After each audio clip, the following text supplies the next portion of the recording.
ഈ നിൽക്കുന്നത് ആരാന്നറിയോ മത്തായിക്ക്? എന്റെ മോള് അല്ല, അന്തിക്രിസ്തു. അത് അന്തിക്രിസ്തു. ഞാനൊരു ആണായി ജനിക്കേണ്ടതായിരുന്നു നമ്മ എപ്പോഴും പറയും. നമുക്ക് ഇഷ്ടപ്പെട്ട ആളെ കെട്ടുന്നതാ മോളെ നല്ലത്. ഇല്ലെങ്കിൽ പിന്നെ കെട്ടുന്ന ആളെ കഷ്ടപ്പെട്ട് ഇഷ്ടപ്പെടേണ്ടി വരും.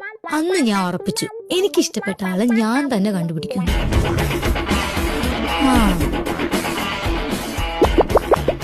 എന്താ പേര്? വേറെ ആരെയും കിട്ടിയില്ലേ മോളെ? ഒരാളുണ്ട്, കാഞ്ഞാണി. അയ്യോ അയ്യോ സാറേ, തല്ലുള്ളി വായി നോക്കി വീട്ടിൽ കയറ്റാൻ കൊള്ളാത്തവൻ എന്നൊക്കെ കാരണവന്മാര് പറയണ ഐറ്റം. ഇവനോ? ഡോക്ടർ പ്രസാദ് വർക്കി.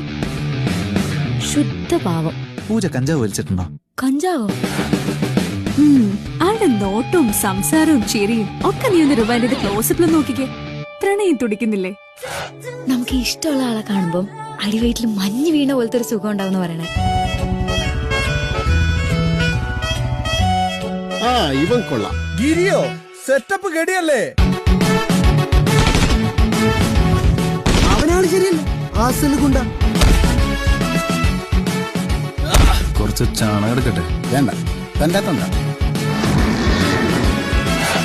നാട്ടിലെ പാവങ്ങൾക്ക് മുഴുവൻ ജീവിതം കൊടുക്കാൻ നീ ആരാണ്? അശോക ചക്രവർത്തിയോ? യുദ്ധത്തിലും പ്രണയത്തിലും നിയമങ്ങളൊന്നുമില്ല. ഇനി ഒന്നും നോക്കാനില്ല. വരുന്നിടത്ത് വെച്ച് കാണാം.